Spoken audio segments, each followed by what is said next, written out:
Corps commanders conference ہوئی ہے اور اس میں ایک بار پھر ہم کہہ سکتے ہیں کہ مسلح افواج اور قانون نافذ کرنے والے اداروں کو کہا گیا ہے کہ پوری قوم کی حمایت حاصل ہے۔ کور کمانڈرز کا جو اعلامیہ ہے وہ اپنی جگہ اہمیت کا حامل ہے اور ہم اس کی تردید نہیں کر سکتے۔ یقیناً قوم جو ہے اپنی فوج کے پیچھے کھڑی ہے اور اس اعلامیے میں یہ بات بھی کہی گئی ہے کہ بعض عناصر فوج کے اور عوام کے درمیان غلط فہمیاں پیدا کرنا چاہتے ہیں، بالکل مذموم پروپیگنڈے کے ذریعے بڑا بنا کر پیش کرتے ہیں۔ تو یہ جو بات ہے یہ بڑی اہمیت رکھتی ہے کیونکہ ہمارے اندر اور باہر ایسے عناصر موجود ہیں جو افواج پاکستان کو ہدف بنائے ہوئے، کیونکہ افواج پاکستان اس وقت پاکستان کا سب سے مضبوط قومی ادارہ ہے، بے شک، اور پوری پاکستانی ریاست جو ہے اس کی حفاظت کے لیے انہوں نے ایک آہنی دیوار بنا رکھی، مضبوط بھی اور مربوط بھی، ٹھیک ہے۔ اب دشمن جو ہے اس کا ٹارگٹ تو یہ ہوگا کہ افواج پاکستان کو کمزور کیا جائے تاکہ پھر پاکستان کو کمزور کیا جائے۔ بالکل، تو ایسے ماحول میں یہ بات بڑی اہمیت رکھتی ہے کہ جب کوئی شکایت پیدا ہو، جب کوئی خلاف ورزی ہو یا جب کسی بات کو فتنہ بنانے کی کوشش کی جائے، دیکھیے یہ ممکن ہے، فوج اتنی بڑی فوج ہے، لاکھوں افراد میں مشتمل ہے، اس کا کوئی ایک آدمی، کوئی دو آدمی کوئی قانون کی وائلیشن کر سکتے ہیں، فوج کا اپنا نظام ہے اس وائلیشن پر نوٹس لینے کا، اور فوجی اہلکار جو ان کو سزائیں بھی ہوتی ہیں، خود احتسابی بھی کورٹ ہے، مارشل ہوتے ہیں، ایک اپنا داخلی احتسابی نظام ہے۔ ہم یہ نہیں کہہ سکتے کہ فوج کا ہر شخص جو ہے وہ قانون سے ماورا ہے یا بالکل دودھ کا دھویا ہوا ہے اور کوئی غلطی کا اس سے ہو نہیں سکتا، کوئی احتمال نہیں، غلطی کا احتمال نہیں ہے۔ یقیناً ہے، ایسے لوگ ہو سکتے ہیں جو جذبات میں آ سکتے ہیں، ڈسپلن وائلیٹ کر سکتے ہیں، اور ایسی صورت میں فوری طور پر ان کے خلاف اقدام ہونا چاہیے۔ اور یہ جو بہاول نگر کا واقعہ جس طرح پھیلایا گیا ہے اور جس طرح اس پر لوگوں کو اشتعال دلایا گیا ہے، جلتی پر تیل کا کام کیا، یہ بھی اس بات کا تقاضا کرتا ہے۔ تو افواج پاکستان کی جو ذمہ داری ہے اور قیادت کی جو ذمہ داری ہے کہ ایسے ماحول میں جو آتشی ماحول ہے، نگرانی کا عمل، احتساب کا عمل دو چند کر دیا جائے، انتہائی مؤثر کیا جائے تاکہ فوج کے اوپر انگلی نہ اٹھائی جا سکے اور کوئی فوجی اہلکار جو ہے قانون کو ہاتھ میں لینے سے پہلے 100 بار سوچے۔ صحیح، ہم یہ بحیثیت قوم افورڈ نہیں کر سکتے، فوج کا کمزور ہونا، بالکل، ریاست کا کمزور ہونا ہو۔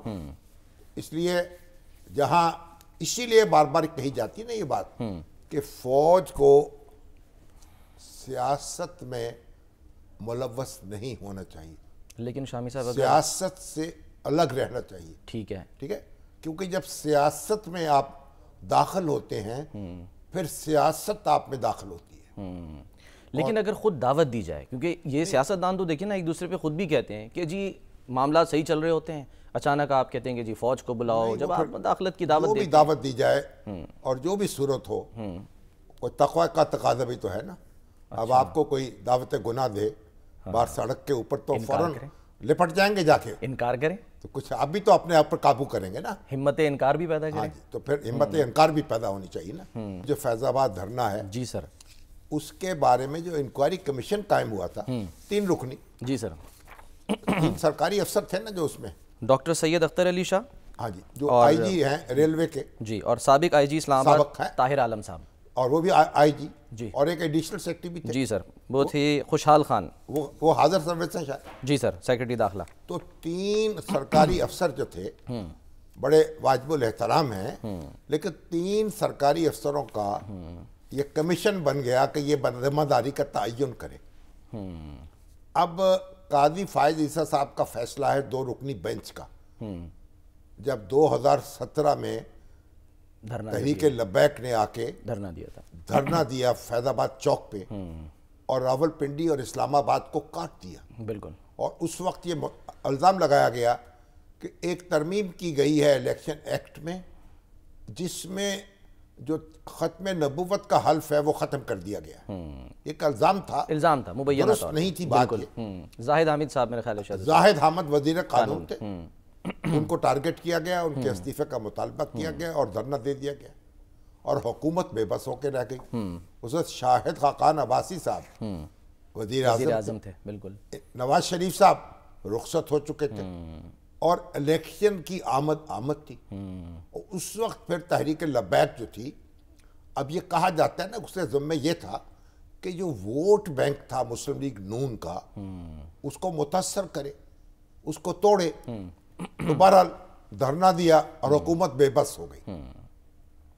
اور اس کے بعد معاہدہ ہوا جس میں اس وقت کے ہمارے آئی ایس آئی کے جنرل فیض حمید صاحب انہوں نے بھی دستخط کیا اس کے اوپر گواہ کے طور پر. اور جو ایک رینجرز کے افسر تھے، افسر اعلیٰ اظہر حیات صاحب، وہ پیسے تقسیم کرتے ہوئے دھرنا دینے والوں کو پائے گئے. انہوں نے کہا جی ان کا تو کرائے کا پیسہ بھی نہیں، کہہ جانے کے پیسے بھی نہیں. سر یہ جب واقعہ ہوا تھا تو ہمارے ایک دوست ہیں ریٹائر ہو چکے ہیں، ان سے میں نے پوچھا تھا، وہ رینجرز میں ہی رہ چکے ہیں. انہوں نے سر یہ بتایا کہ جی یہ پیسے بیسیکلی رینجرز اہلکاروں کے لیے کچھ کیش رقوم ہوتی ہیں جو کہ وہ خود دے سکتے ہیں، ان کو اختیار ہے. یہ بھی بڑی دلچسپ بات ہے کہ رینجرز کے لوگوں کو اس طرح کھلے عام پیسے دیے جائیں گے. نہیں سر، وہ دیے جاتے ہیں، وہ کہتے ہیں کہ وہ دے دیے جاتے ہیں لفافے میں بند کر کے. سر یہ مجھے انہوں نے بتایا تھا کچھ ہے، مطلب یعنی کہ کچھ شارٹ پیٹی کیش ہوتا ہے، کالا کالا تو ہے، پیٹی کیش ہوتا ہے. اچھا وہ جب پہنچے وہاں پہ دینے کے لیے تو اس وقت وہ پریزن وین ان تمام لوگوں کو لے آئی جو کہ اس وقت گرفتار تھے، انہوں نے رہا کر دیا گیا. انہوں نے بھی نعرے لگائے، انہوں نے کہا کہ جی ہم واپس کیسے جائیں، ہمارے پاس تو پیسے نہیں ہیں، ساڈا حق ایتھے رکھ. تو انہوں نے کہا کہ آپ بھی ہمارے بھائی ہیں، لیجئے جی آپ ہی لے لیجئے چاہ کے واپس چلے جائیں آپ لوگ. باپ کا مال ہے دے دو. سر وہ رینجرز کا مال تھا، وہ پتہ نہیں. اب آپ دیکھیے تو قاضی فائز عیسیٰ صاحب جب انہوں نے نوٹس لیا 2 رکنی بینچ نے اور سختی سے محاسبہ کیا کہ یہ کیا تماشا ہے، کن لوگوں نے اسے منظم کیا ہے اور جو انٹیلیجنس ایجنسیز کا کیا کردار تھا اور ان کا احتساب کیا جائے. بالکل. اور وہ فیصلہ پڑا رہا، کسی نے اس کا عمل نہیں کیا اور اس کے نظر ثانی کی درخواستیں دائر کر دی جن کی سماعت نہیں ہوئی. کئی سال گزر گئے، قاضی فائز عیسیٰ کے خلاف البتہ ریفرنس آ گیا، ہنگامہ برپا ہو گیا. وہ تو خدا سیاسی جماعتیں اس میں فریق بھی بنی تھیں جو نظر ثانی تھی. اور اس کے بعد جب وہ چیف جسٹس بنے انہوں نے سماعت شروع کی. اب سماعت شروع کی تو جتنے جو نظر ثانی درخواستیں دینے والے تھے، شیخ رشید صاحب بھی، اعجاز الحق صاحب بھی، پی ٹی آئی بھی، ایم کیو ایم بھی، وہ سارے انہوں نے درخواستیں واپس لے لی. حکومت بھی کہنے لگی جناب اب تو معاملہ ہی بدل گیا، حکومت بدل گئی ہے.